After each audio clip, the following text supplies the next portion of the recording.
Welcome to A Life in Film. If you enjoy this episode, please review and share this podcast. It makes a huge difference. We're also on Patreon, TikTok and Instagram if you'd like to support us and get more content. Thank you. The character actor with many faces. He's part of the Harry Potter, Marvel, Jurassic World and Hunger Games universes. He's collaborated with Steven Spielberg, Oliver Stone, the Russo Brothers, Sam Mendes and James Mangold. You may know him as Capote, or perhaps Hitchcock, or maybe a house elf named Dobby. There are too many credits of screen and stage to mention. They include Tailor Soldier Spy, Frost Nixon, Finding Neverland, Dad's Army, Captain America Winter Soldier, The Painted Vale, Amazing Grace, Atomic Blonde, and Journey's End, to name just a few. Soon to be seen in Netflix's The Pale Blue Eye alongside Christian Bale, and Sam Mendes' Empire of Light with Oliver Colman. But not forgetting the most anticipated movie of next year, he'll be sharing the screen with Harrison Ford, reprising arguably his most iconic role in Indiana Jones and the Dial of Destiny. Our guest today is actor and national treasure, Toby Jones. It's a life in film. It's a life in film. It's a life in film. It's a life in film. It's a life in film. It's a life in film. It's a life in film. It's a life in film. Woo! Hello Toby, can you hear me all right? Yes, good morning. How are you doing? Good morning. How's it going in sunny LA? It's raining. It's drizzle. Oh. It's like a day in rainy Croydon where I'm sitting there. Oh, perfect. It's kind of similar here, so we can. That's good. I don't feel so jealous now. I apologise because I'm looking up at the screen at you like this because my laptop broke and the screen. I know that's quite. So I'm using a TV, so I'll be looking up at the sky in a very strange fashion, just so you know. Awesome. Well, you've got a very envious amount of credits coming out, and I'd like to talk about all of them if we've got time. Obviously, You've had, The Wonder, which was on Netflix in November, followed very swiftly by The English, which is a BBC drama. And up next is The Pale Blue Eye, which I believe comes out on the 23rd in cinemas, and then Netflix on the 6th. I'm sure you're right. A little bit about your part in that project and the character you play. Yes, the Pale Blue Eye, which is an intriguing title, comes from an Edgar Allan Poe poem, and Edgar Allan Poe is a central character in the story. He is enlisted by the detective to help uncover a sequence of murders that happen in a military academy and in America in the early 19th century. So it's an unusual location for a sort of murder mystery. It's based on a novel of the same name, and it stars Christian Bale. And a brief answer to your question would be I'm a prime suspect of the murder, and indeed my entire family, my kids, and to a certain extent my wife are all suspects. I'm the surgeon on site, the doctor on site, so I have access to the dead bodies. I see. And it looks like quite a brutal, in the locationing, I don't know whether or not it was shot on location, but it looks pretty cold. Well spotted. It was freezing. We were in Pittsburgh at the beginning of this year. What's so extraordinary now, Elliot, is how quickly films turn around. Mm-hmm. And we shot this quite complicated script between December and February this year in Pittsburgh. So there was a lot of snow and there was a lot of COVID. I don't think I saw Scott Cooper's face until we're in post-production. It's so, rightly, they were so nervous about any kind of threat of COVID, and indeed we had a couple of cases on the film, but it's it was absolutely perishing. I mean, I had the best of it in the sense that most of my stuff were interiors, but anytime I had to do anything outside, I was going, oh my God, thank God I'm not playing a trainee soldier in this film. There is nothing worse than, because my dad's he used to be in the film industry as a cameraman, and I'm an actor. So from different ends of the spectrum, he always used to say, there's nothing worse than being in the crew and being out in that weather. And I countered and said, there's nothing worse than being an actor outside, but in summer gear, because it depends where you are and what you're filming. But sometimes the actor has it harder because it depends on your costume. How was your costume in this? Was it warm? Or? Well, mine was fine because you got to look at the socioeconomic background of your character. And luckily mine, I had money, and so I kept sort of opting for big coats for scenes and stuff. But I mean, if you were a soldier, a trainee soldier, they were in this, whatever they had, it wasn't enough, and everyone was very, very cold a lot of the time. But having seen the film, I think, one of the great successes of the film is this extraordinary atmosphere that's generated by the light, and the light coming off the snow, but also the shift between interior and exterior. And it gives it a very tough context in which these events happen. And I think the cinematography is beautiful on it. I'm very much looking forward to it. I've obviously seen the trailer, but haven't seen the film yet. And as you say, the cinematography and the way it's shot, it really, you feel cold just watching it. It's it looks beautiful, and what a great cast as well to be a part of. But you're no stranger to great casts. Obviously these other projects you've got coming as well. You've got Empire of the Light, which comes out in January. Film. It's just static frames with darkness in between. But there's a little flaw in your optic nerve. So if I run the film at 24 frames per second, it creates an illusion of motion. An illusion of life. So you don't see the darkness.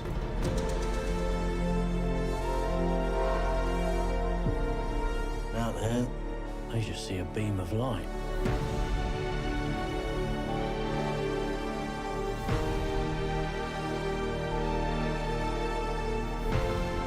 And nothing happens without light.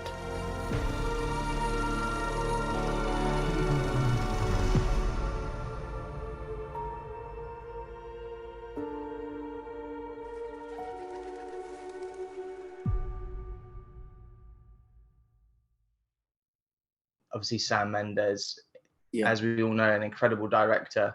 What was the thing that made you, other than obviously him directing it, what was the thing that attracted you to that project? Well, it's no great revelation to say that it's, a script arrives, and it came with an email with Sam, and it was actually, I was in Madrid, and I was filming something else, and he said, I've written this script, see what you make of it. I didn't know that he was writing a script, and I've written this part with you in mind, which is always very flattering. And then I read, you pick up the script, and usually after about 10 pages, you find a reason to go and get a cup of tea. Or it's not always because it's a bad script. It's not always about it. It's just often, it's a lot of data to be taking in the first 10 pages of a script. You're having to do quite a lot of visualization and a lot of understanding of, so what are the relationships between these characters? Anyway, that didn't happen on the script. I literally didn't put it down. It was like reading a novel. What he was suggesting in the script about this seaside world of a cinema, dating from, the time when I fell in love. Sam and I are, Sam's a little bit older than me, but we're pretty much contemporaries, and we grew up watching the same movies in the cinema. And this was the cinema that is conjured in the film is this extraordinary diet of film that we had in the early 80s. I mean, in the film, you see, because it's all set in a cinema, you see posters for Rangers of the Lost Ark, for Chariots of Fire, but you also see it for The Elephant Man, for Being There. Just this amazing varied diet, not a sequel in sight, not a prequel in sight. And that atmosphere, I was taken back to that world. And then we have all the music from that period, which was a fantastic time for diversity in music. Just the post-punk world of sort of two-tone and goth music and all of that. And I just remember it very, very well. So it was being taken back to my adolescence. So I was predisposed to do it, quite apart from the fact that he'd taken the trouble to give every character, however minor the character, everyone seems to have an arc in the script. And I'm sure this isn't accidental. I think it's partly to do with, his meticulous understanding of how plays work as much as anything, about how dramatic, a play, the world of a play is often at its most satisfying when everyone seems to be engaged in the same central. Everyone has a journey to go on, within the course of the play. 100%. I mean, this film's obviously set in the 80s, as you said, and I've only just become aware of the fact that the 80s takes a lot of heat for being a bad time for cinema, but I would strongly disagree. I think it's, I can't show you, but if you could see this room, you would know I'm a fan of the 80s, of the 80s cinema and music as well. What a great era for cinema. And as you mentioned, there wasn't any sequels really. There wasn't any prequels. It was a very different time. I mean, coming off an era like the 70s, which, I mean, arguably one of the best decades for cinema ever. Yes. It was Quentin Tarantino, I think it was talking about how bad the 80s were.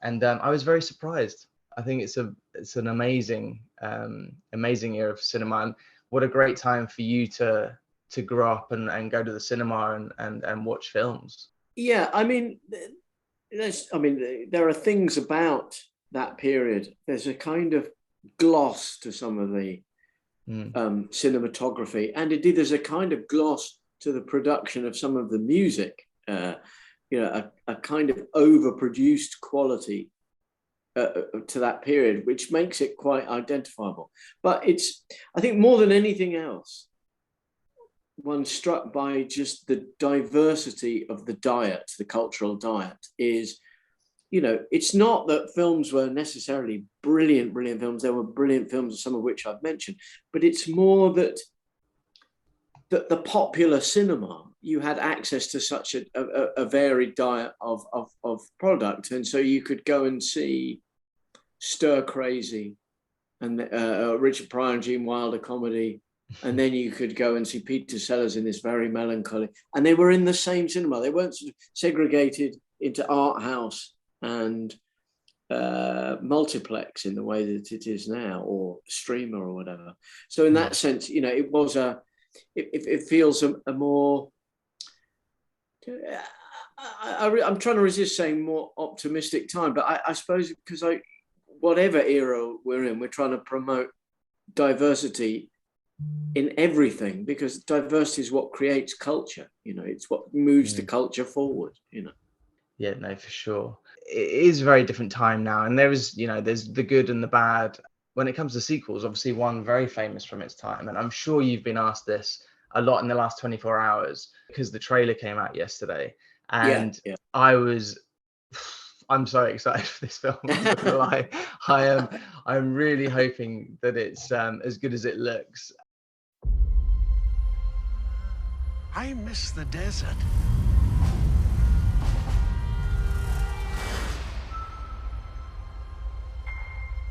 I miss the sea.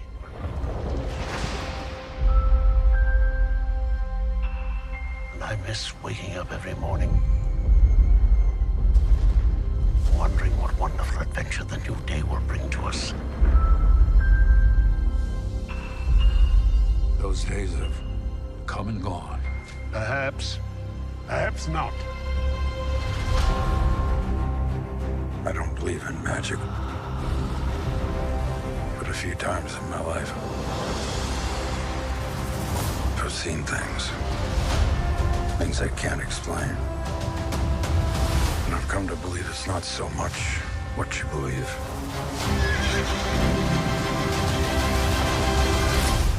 It's how hard you believe it.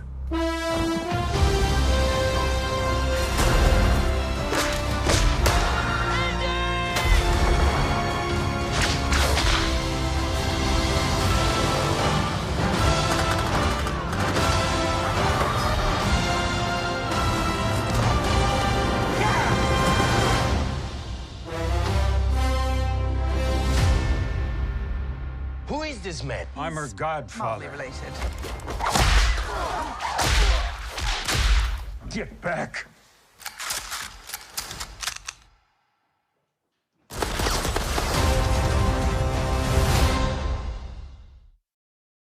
Is there? Can you tell us anything about your experience on that? Obviously, I can tell you a lot about. I can tell you a lot about it. I mean, I was very surprised to get the call to go and do it, and I had a chat with Jim Mangold, who's directed it. And what I can tell you, and this won't come over in the trailer, and obviously trailers are often wham bam things.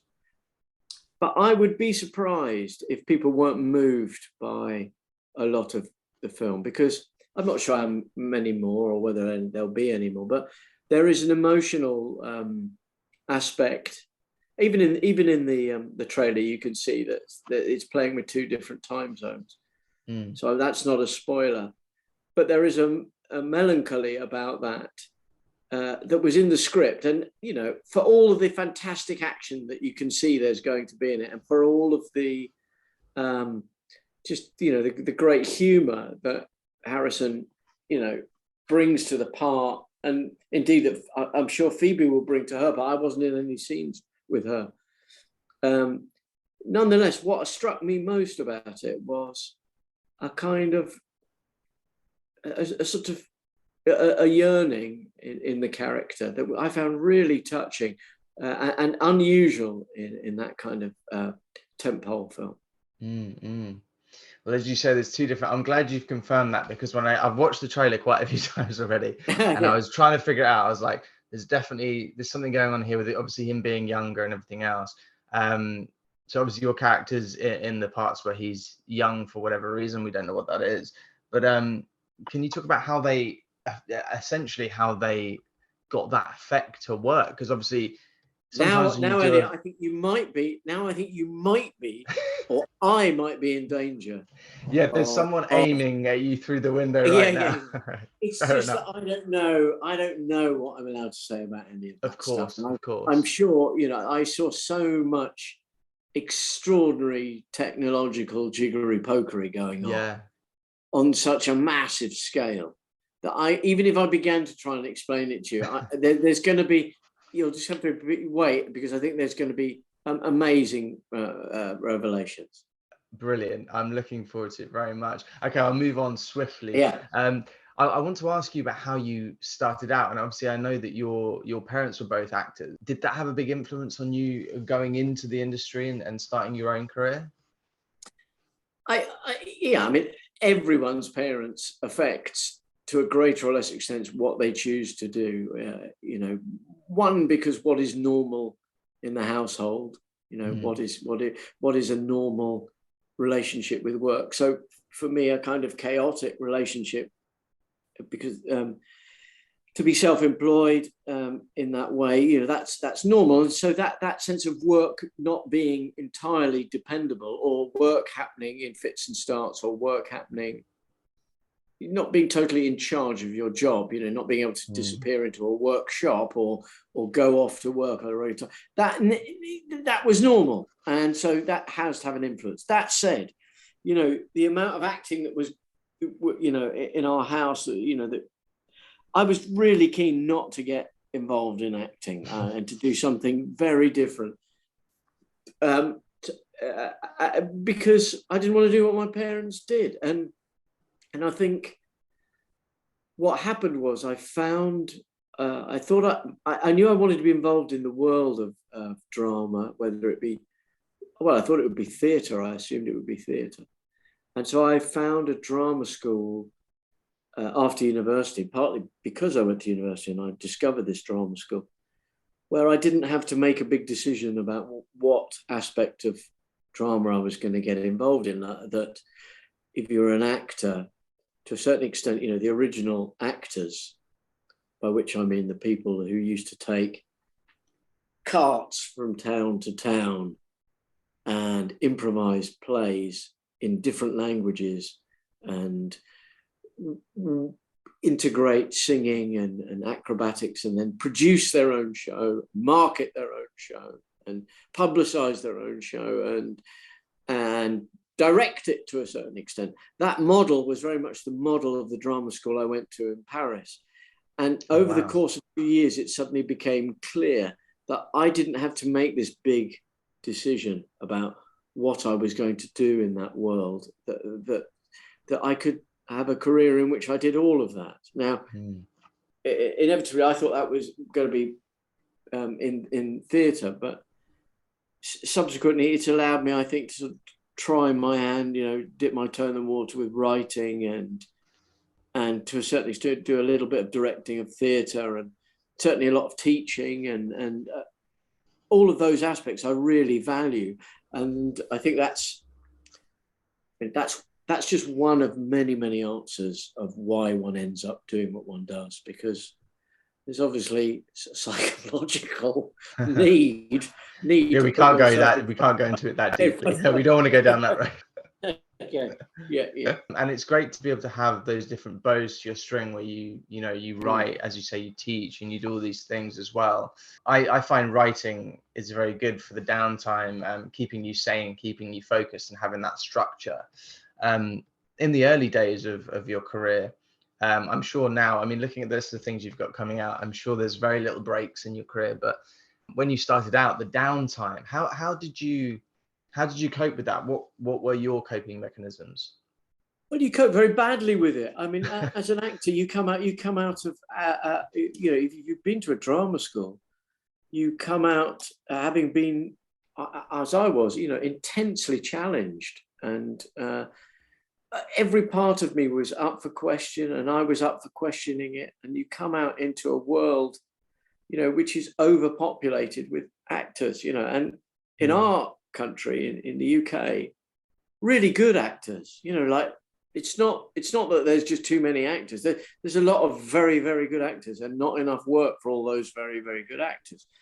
And so when you start, and, you know, I was really grateful for the fact that I was really committed to making my own work and belonging to a little scene that in London, centered in, you know, in places like the Battersea Arts Centre, where little companies and a sort of community of actors grew up, where everyone was making their own work, and, you know, and supporting themselves by going to commercials, auditions, or teaching, or doing other jobs, or whatever it was. But everyone at the beginning of their career had a very strong sense of purpose and ideals, which, you know, the best training will give you. And that does a lot to sustain you in the first few years, you know. But inevitably, there comes a point where you just go, is this actually feasible? You know, is this feasible as a life? I mean, and it doesn't matter how successful you are. That's a question you keep asking for the whole of your career. You go, you know, yeah, I've been doing this for a long time, and yes, I'm lucky enough to work, but that doesn't mean that all of the work is equally stimulating. So even now, at the stage you're at, that never goes away? No, because I think, you know, the kind of thing I enjoy about my job is transformation. Is not knowing quite what the next thing's going to be, and I think it's one of the misapprehensions sometimes, I think, of people who ask you questions about your career, is that they assume that, like the audience, you're looking back at a body of work. And you're not. You're only ever looking forward. You're only ever looking at what the next thing is. And because you're looking forward, you don't feel you've got anything to rely on or depend upon. So people are very keen to tell you about how you've arrived at a certain point in your career, but you don't feel that. And in a way, it's right, you shouldn't feel that, because, you know, without being sort of in any way sanctimonious about it, you've sort of got to, as you get older, keep putting yourself out there. If you're interested in what I am, which is like, I want to do different things. I want to push my body and my mind into different spaces and be as many different kinds of character as I can. And you have definitely done that in your career. I mean, your first lead, forgive me if I'm wrong, but first lead in a feature film, you played Capote. And I mean, that's not a straightforward, you know, just, you know, phone it in performance. That is something where you've really got to become that person, and a real person as well. Yeah. Is your process different when you're playing someone like Hitchcock, or like, you know, you've played several real people, but with Capote, what was the process of getting ready for your first lead role? I mean, yes and no, Elliot. I mean, yes and no. I mean, I think if you're playing any part, it's the same issues, and you can really sum it up very easily, which is, or quickly, and you can just say, what do I want? What's stopping me get what I want? Where have I come from? And where am I going? And which bits of those do I need to show in this part of the story to make the story entertaining? I mean, it's effectively that. Of course, those are quite complicated questions to answer, and that's sort of what you're preparing. But usually, if it's a good script like that Capote script was, that Doug McGrath wrote, a beautiful, beautiful script, he's done a lot of selection about the character.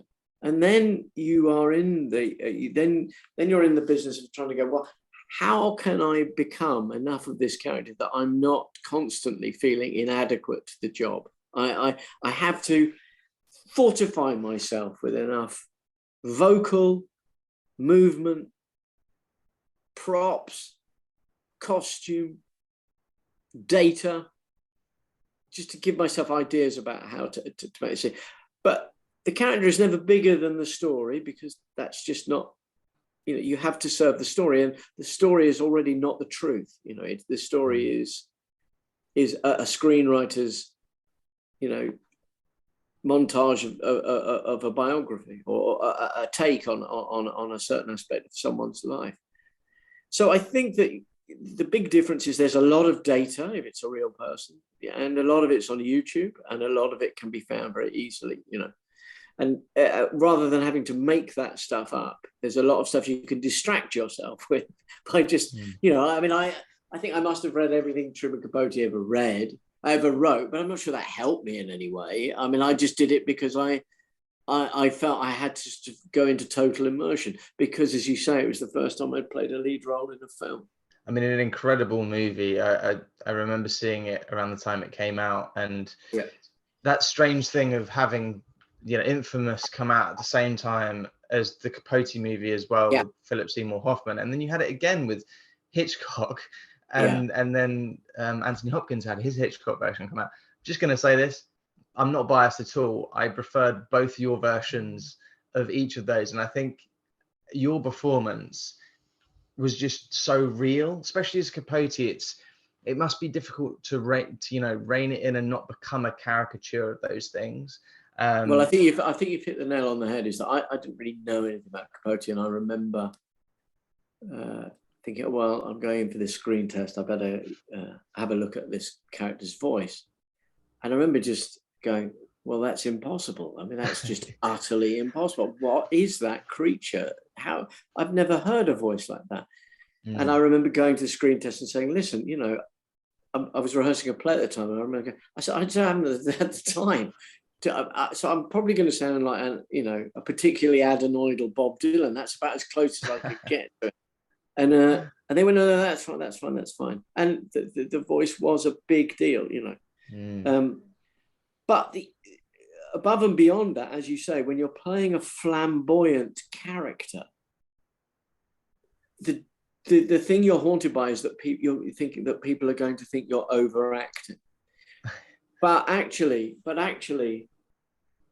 the script was so good because it was quite clear that he used his campery, his flamboyance, his extravagance as a kind of mask, and that mask is revealed by the film. So in a sense, I took comfort from that, is that, whatever someone's public persona is, their voice, their gestures, whatever, that in a good script, you're going to see behind that, and you're going to try and understand where that comes from.